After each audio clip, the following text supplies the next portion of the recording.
La pandemia ha spazzato via un pezzo di storia del Vicentino. I numeri elaborati dallo SPCGL del Veneto su dati Istat danno la dimensione della strage silenziosa che dal 1 marzo al 31 dicembre 2020 ha falcidiato la generazione dei nonni, attivissimi nella comunità in aiuto di nipoti e figli.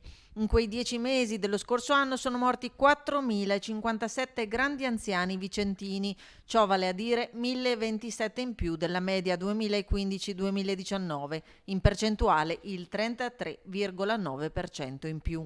Risulta purtroppo la seconda dopo Verona per la media di decessi negli ultimi 10 mesi, quindi da marzo a dicembre del 2020, per decessi dei grandi anziani, degli over 85, ma anche per le fasce di età superiori ai 65-70 anni.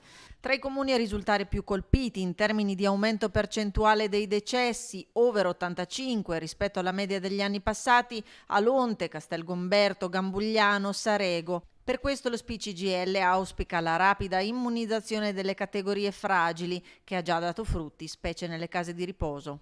Una cosa importantissima che è stata fatta all'inizio, questa sì, è stata quella di vaccinare subito il personale sanitario e delle case di riposo. Abbiamo visto i risultati immediati.